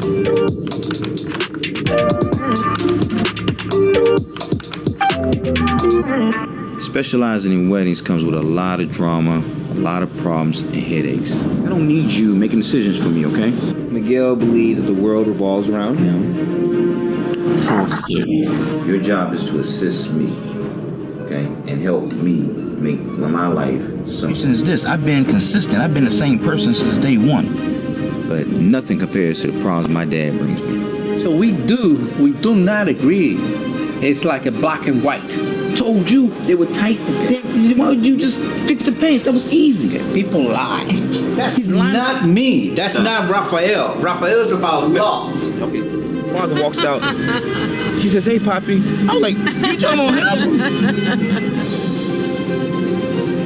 After so many years and many weddings, I've come to realize that men are being neglected on their wedding experience. The name, because it's his day too, was derived from the concept and spirit of providing men with an extraordinary and phenomenal wedding experience. While everyone else is focused on the bride, I spend my days and nights focused on offering my grooms an awesome wedding experience. The day when a man celebrates his love for a woman with the ultimate commitment, a lifetime of love, because it's his day too. Hey man, that's what I'm talking about. It's his day. That's what I'm talking about, Miguel. I love that, man. Yeah, man. I gotta represent the fellas, you know. Hey, man. Well, Miguel, I want to ask you, where did this come from? Because it seems like I've never heard of this concept. I was talking to when I interviewed Courtney Larissa and her husband. Everything was on her. Everything was on her. We never even thought about what the groom puts on until the last minute. So tell us where this concept "It's His Day Too" came from. Well, you know, I've been doing, I'm a fashion designer, as you know, and I've been doing clothes for a lot of guys for a long time. And, you know, and in the course of doing clothes, I've done a lot of weddings. And doing weddings, it just didn't make sense to me that women would spend thousands of dollars to look so phenomenal on their wedding day, and the guy would show up in a rental. And this is something he could wear forever, you know? So why would you be renting a tuxedo and looking anything other than matching her? You should look your best. In addition, I thought about the fact that, you know, this is the biggest party that most guys will ever throw in honor of themselves, in honor of their relationship. Why shouldn't you look like it's your party? You should look like this is my day. And so a lot of things just didn't make sense to me. And so I think that, you know, society and the industry, you know, just did a massive mind job on everybody, thinking, okay, you know what, the women look great, the guys, you just show up. Well, you know, you want to celebrate your love too. So that's why I came with the term, you know, because it's his day too. And I put the clothes to go with it. It seems that Romeo, at least, is very much in support. Yes. Yeah. I am. Thank you so much, Crystal, because Miguel, let me tell you about these two on this screen. It's about us too. We too. Yes, we want to be loved. We want to look good. It ain't all about the woman all the time. Right. I do got to ask you this question. I noticed something in the clip that stood out to me. You build the business, you build the brand with the name. Mm-hmm. How do you maintain the consistency of quality? You know, I was listening to the clip that Crystal played, and people wanted he thinks the world revolves around him, and people wanted his way, and blah, blah, blah.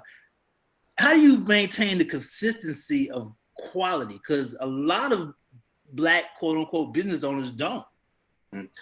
Well, the first thing is it starts with the vision. I think, you know, I have a vision of what and who I want to be. And the number one wedding designer for men. In understanding what I do, I also have to understand how important it is in the lives of the people we serve. So, you know, I had one of my guys say to me one time, he dropped the ball on a particular area in a wedding, and, you know, and his thing was, you know, Miguel, we did all these weddings perfectly. We gonna mess up every now and then on something. And my thing was, you can't do great on 99 weddings and then tell the one person you messed up, oh, we did great on everybody else's wedding, just not yours. Okay, Right. so there's zero space, zero tolerance for anything other than excellence each and every time. That starts at the top. The person running the ship has to set the expectation for everyone else around them. Once you allow any room for failure, any room or tolerance for anything other than excellence, that's what you're going to get. So, you know, I just put my, you know, I just, like I said, the thing is we can't in our business, in our space, we can't have any room for anything other than perfection, because, you know, this is the biggest day of most people's lives that we're dealing with, you know, and for them to make the, you know, I have people to get on airplanes to come see me, you know, spend time out there. They went past 100 other places, even in, you know, I'm in Phipps Plaza here in Atlanta. They got to walk by Gucci. They got to walk by Tom Ford. They got to walk by Versace. They got to walk by all these places to get to my store. So I got to make that walk, that journey worthwhile. We can't ever let anybody down when they've made so much effort to work with us on what is their biggest day of their lives. Talk. Well, I know we're going to get into more of the actual, like what goes into that and how do you work with each of the grooms. You have a lot of celebrity clients that come in, and definitely the men have their own signature look when they come to you.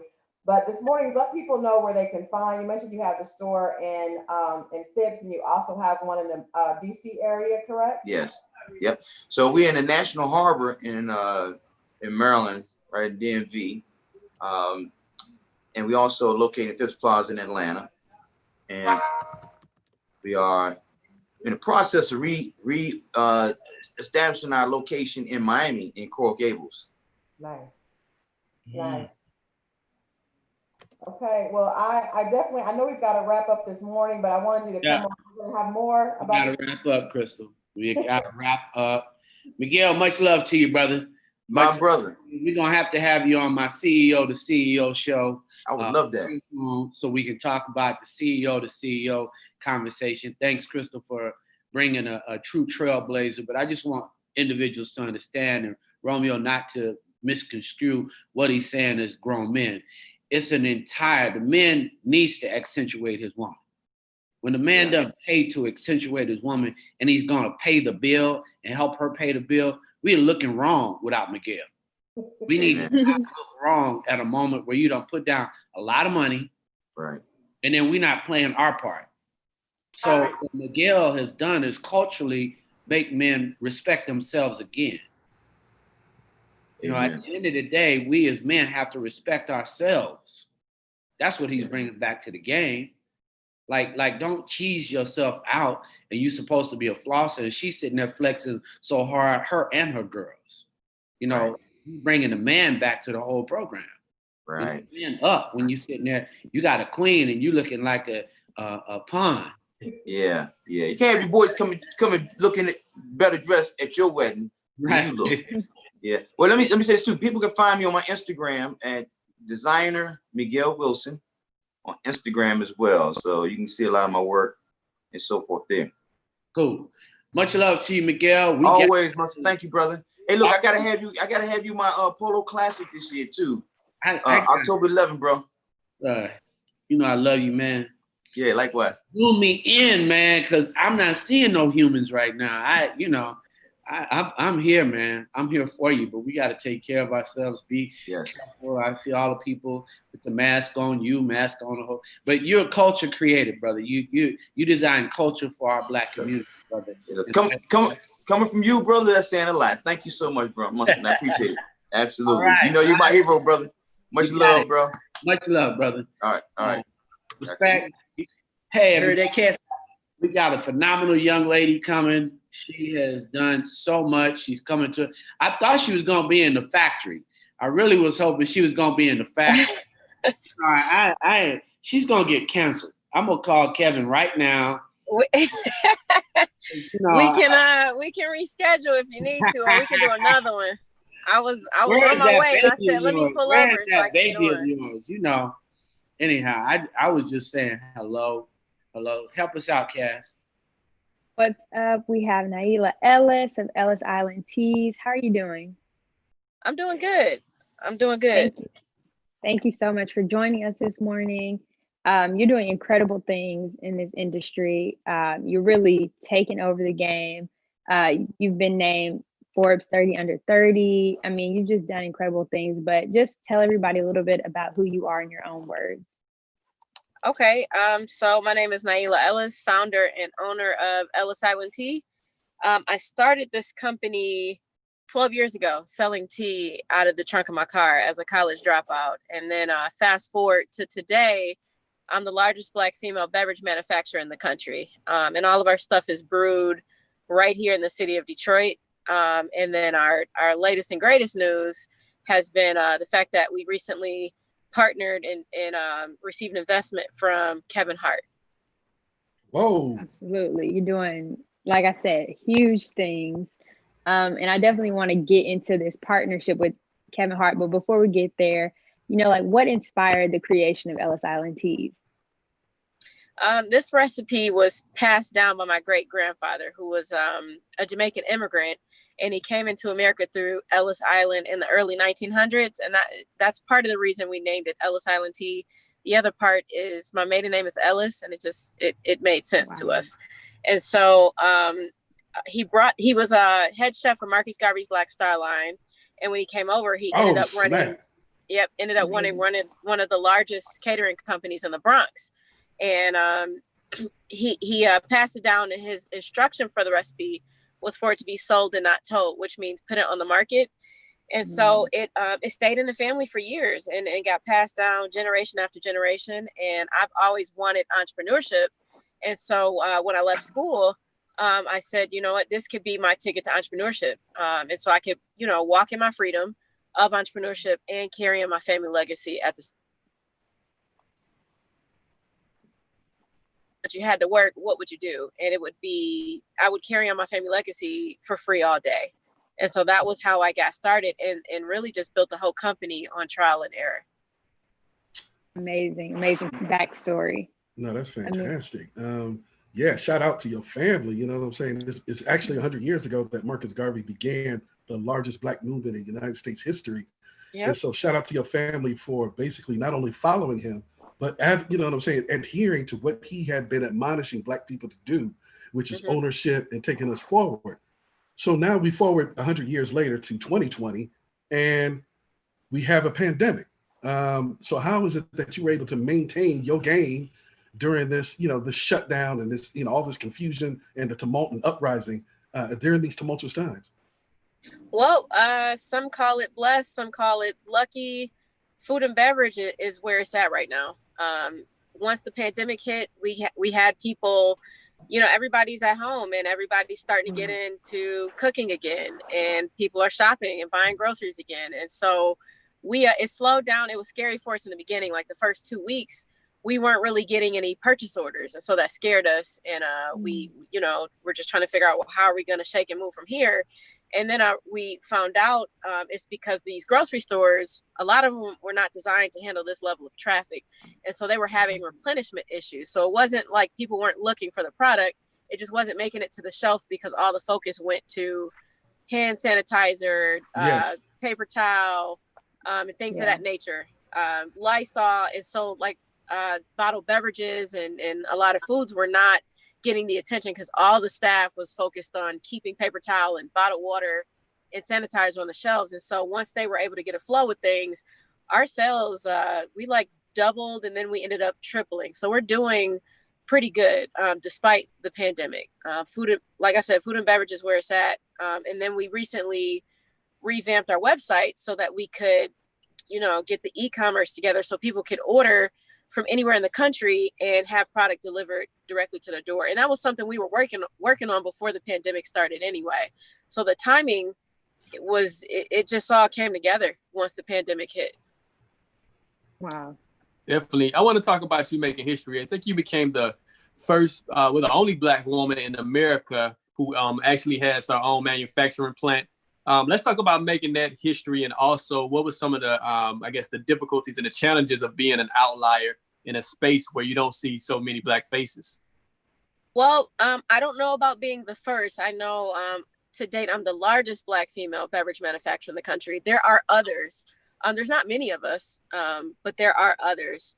That was something that we didn't know. I was just following my dream. And then that was an interesting fact that came about around the time that I made the Forbes under 30 list. I had no idea. And so once I realized that, it was an, I felt honored, but at the same time, I felt like we got a lot of work to do, because for me to be the largest, and we were not doing, we weren't doing serious numbers. And so to not even have 1% of the market, and yet I'm the largest in the country, we got a lot of work to do. And so it was once we found that information out, it was just it was a motivating factor to gain more of the market share. Yeah, that's what's up. Definitely. And talk about. Oh, I'm sorry. Go ahead. Go ahead, Terry. No. I just wanted to talk about, the meaning behind continuing your family's legacy, because dynasties are just not guaranteed. I mean, we can look throughout history. The children of the Kennedys are struggling. The children of the Bush's dynasty are struggling. How is it that you were able, and what pride did you take, and what philosophy did you take in terms of advancing what had started and making it thrive and taking it to the next level? We don't always see that. Yeah. It like I said, I was honored to be able to come in and pick up the pieces and carry on my family legacy. And like I said, with my great grandfather, he ended up running one of the largest catering companies in the Bronx in the early 1900s, called Byron's Catering. And cooking is something that my family is very passionate about. Like, we're all very passionate about our taste buds. And so food is the way we love. It's the way we communicate. Whenever there's any gathering, we sit down and we break bread together. And so for me, it was just natural. I love food, and I wanted to be in the industry. And then for me, for this to be my ticket to entrepreneurship and have a way to carry on my family legacy, it was literally a no-brainer. Yeah, it seems like everything just came together, like you said, from the name, the legacy and everything. So I think it was meant to be in your destiny, in that sense. But you have been listed. Not only have you been listed on Beyonce's website of Black, entrepreneurs and businesses to support, but now you are partnering with Kevin Hart. So tell us a little bit about this partnership and how it came to be, and what is coming from it. So and it's crazy how it all happened. And every time I think about it, I just laugh, because it's like, man, I can't believe I did that. But we were literally 4 degrees of separation.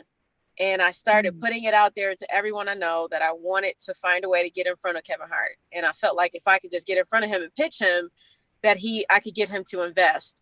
And so started telling everybody I know. And then my mentor is really good friends of a friend of Kevin Hart's bodyguard, who happens to be from Detroit. And so that was a connection. And I ended up getting on the phone with his bodyguard, Terry. And we connected based on us both being from Detroit.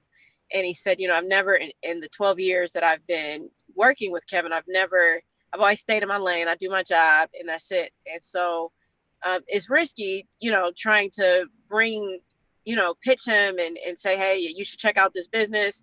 But he said, I'll do it. I'll give it a shot. I've never done this, but I'll do it. And when the timing is right. And so he ended up calling me and saying, I mentioned it to Kevin and he's interested. And he said, let's set it up. And so it took a few months. But next thing you know, long story short, I had jumped on a plane a couple days before Christmas, and I went to Cali.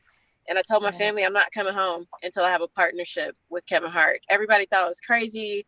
I thought I was crazy. I felt crazy because I literally just got on the plane with no plans, no hotel arrangements. I just landed and figured it all out when I got there. And I was sitting across the table from him 3 days after I got there. And within a 15-minute conversation, he was in, and he tried the product and he loved it. He loved the hustle. He's like, you're a dreamer. I'm a dreamer. I believe in dreamers and I want to see you win. I'm in. And so within 15 minutes to sit down with him, he had committed to partnering with me. And what that means from this point is he's really going to be helping us on the marketing side with helping us to increase our product awareness. He's got like 100 million followers on Instagram alone. And so he's going to be doing a lot as far as just making people aware of the product and driving traffic and sending people to the website. And it's going to help us tremendously on the sell side. That's incredible. Yeah. What, Go ahead, Casey. No, has there been an uptick, I guess, as far as in business? We've seen this movement of Black-owned businesses and the support of Black-owned businesses following, the recent uprisings and protests and rallies across the nation. As far as your business is concerned, have you seen an uptick in business over the past 2 months? Absolutely.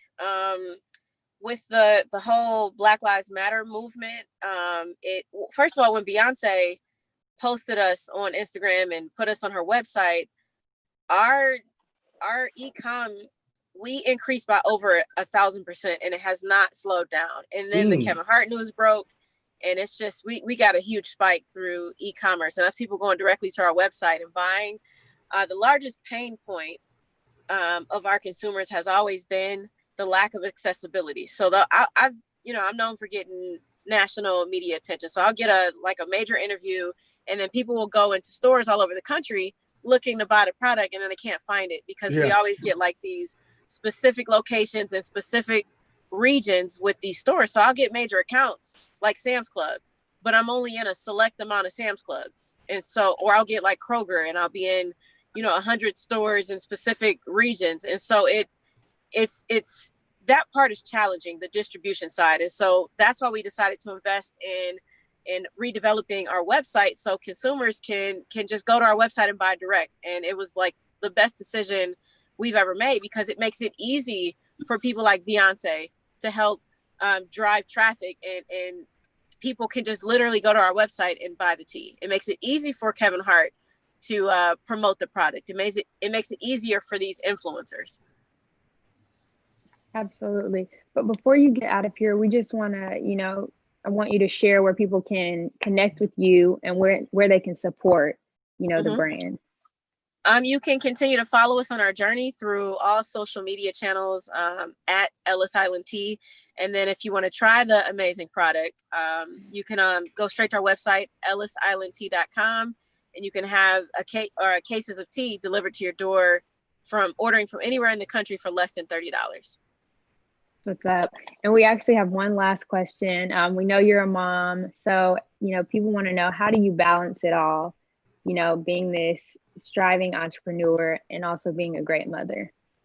I'm still figuring that out myself. Every day, the goal, especially with the kids being at home now with the pandemic, every day the goal is to make it to the next day. And we've got, we're figuring out a system and it's working, and balance is really big for me right now. And so just making sure that I take the time because you make time for the things that you want. And so just working on balance, and I make sure I take the time to nurture and love on my girls.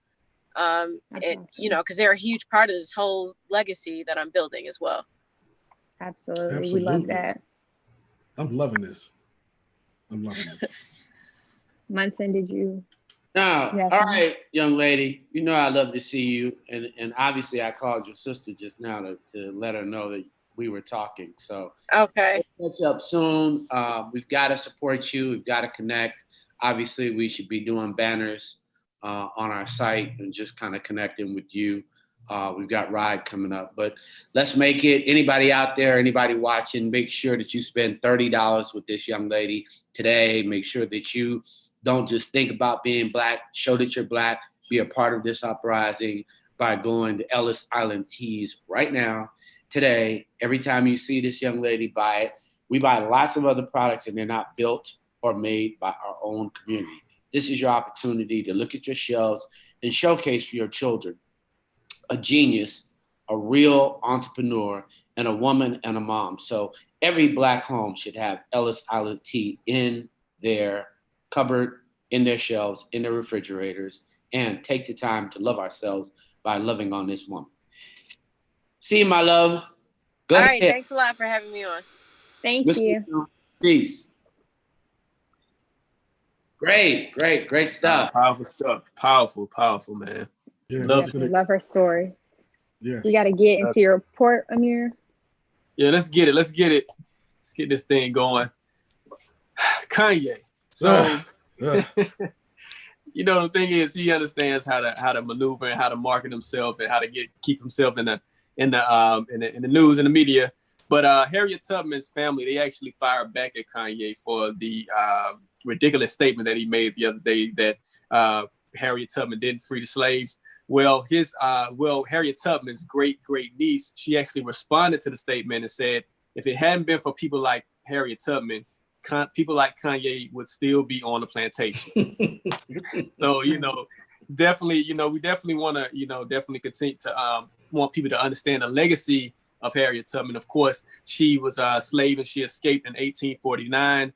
And following that, she went back and got 70 people from 1849 until 1860. She went back and freed slaves. And we have to definitely make sure that narrative isn't changed, because we know throughout history, if the story is allowed to be changed, we can see that you know, Christopher Columbus, he was a horrible guy, but somehow he has his own holiday. And I don't know how that happens, but you know, we want to make sure that people understand the historical moments, and understand the legacy of Harriet Tubman.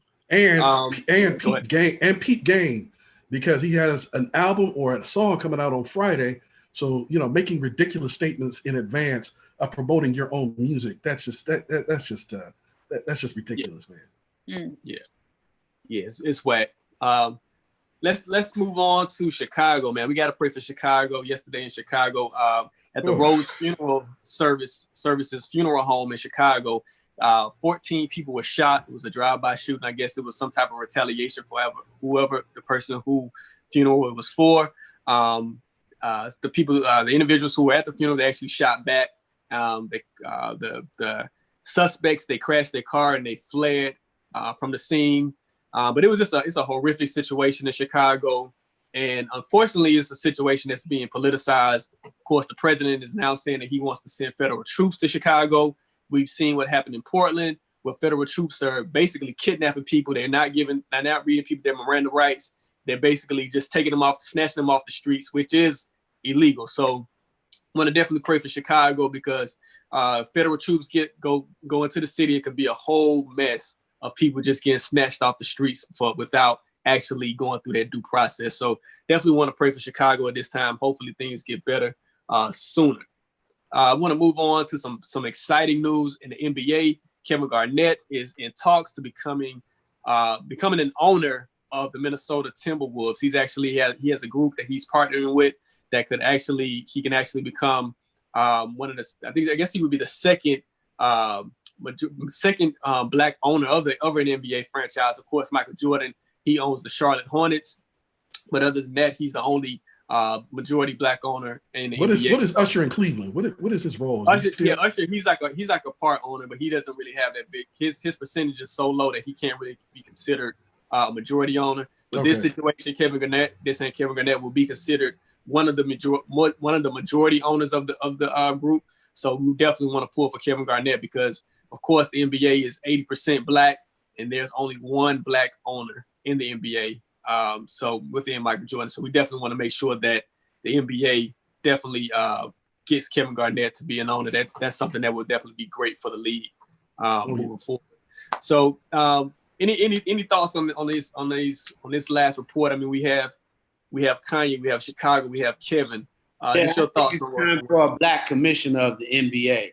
I really think that when we think about this and we think about all our asks, it'd be great to have a black commissioner of the NBA. It would be great for the NFL to finally have a black leadership. I think it's time for us to ask for Roger Goodell's retirement. Definitely. Individuals are really real about what they're saying. Then let's let leadership be at the top of these leagues. Let's leadership be at the top of these leagues. We need to share our ask and get our community talking about leadership, Cass. Yeah, and I don't mean to interrupt Cass on her statement, but I think that we're setting our sights too low. The NBA, PA, the Players Association. I'm not really down with the Black Lives Movement being painted on the court.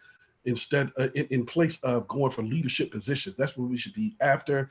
And that word, that the acronym that we keep saying that I've adopted, I know it's Munson's, but we need KPIs. We don't need no more apologies. We don't need no more symbolism. We don't need no more of these empty, hollow rhetoric. We need actual, factual things that we can see and hold on to, like positions and ownership. So shout out to Kevin Garnett.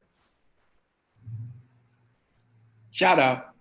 Yeah, no, definitely, especially with the commissioner Roger Goodell. He's definitely like he's I don't understand how he still has a job. Like honestly, like he's fumbled time after time after time. He fumbled the Kaepernick situation. Of course, Terry mentioned earlier he's fumbled sexual harassment situations, and now with the COVID-19 situation, it seems like he's fumbling that as well. So it's like, why does this guy have a job? So it's And like 40, right, man. Yeah, and $40 million a year at that. Yeah, he makes that's his salary. So yeah, that's his salary. He makes $40 million a year, and he gets $40 million to basically, he has a flawed product. Even though it's something that everyone wants to see and wants to be a part of, the NFL is definitely flawed in many ways. So that we definitely need more Black leadership when it comes to professional sports leagues. That's what's up. Cassidy, did you want to comment on the NFL situation, Roger Goodell? No, I agree with y'all 100%. Cass comes through with the amen and keep it moving. I got it. All right. So we got 4 minutes. Hope all y'all got your positive thoughts. We're going to go ladies first. Oh, great. All right. We'll pass the ball to Romeo International. He'll keep it short and sweet. Yes, and then maybe he'll pass it back to you.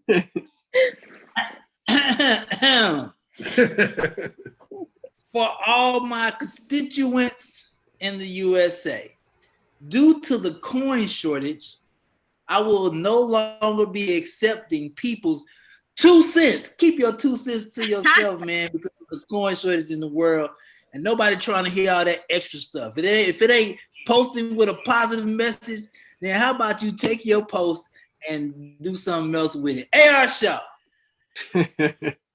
Definitely, man. Let's not get distracted. Let's stay focused, man, because it's a lot of distractions in 2020. It seems like every day something is really here to distract us. We've got an opportunity to hear from several business owners this morning who really taught us what it is, the value of staying focused and really paying attention to the things that matter. So, a lot of stuff that's out here to distract us in 2020. Stay focused on the goal. Let's go, King. First, King James. Let's hit it. King James is. Oh. Well, let's go, Cass, in the city. We're gonna come back to King James. Let's go, Cass. My positive thought of the day is show up, show out, be a real friend, and call up your friends. I had a really good conversation with some of my friends last night. It was good to laugh. It uplifted my spirit. So make sure you guys are being a good friend and check on your loved ones. Back to King James. Yes, can you hear me now? We can hear you clear. Okay. My fault on that, but I'm just going after Alex Burton, the man of the owner of Good Energy Trucking Company, and what he said about grinding. It goes back to NASA. It takes more energy to get 500 feet off the ground for a rocket at NASA than it does for them to go for the rest of the way through space and back. More energy to get 500 feet off the ground. That means if you are willing to put in the work and grind, you can coast. But when you coast, Romeo, continue pedaling. Keep pedaling. And I will pass the ball on to.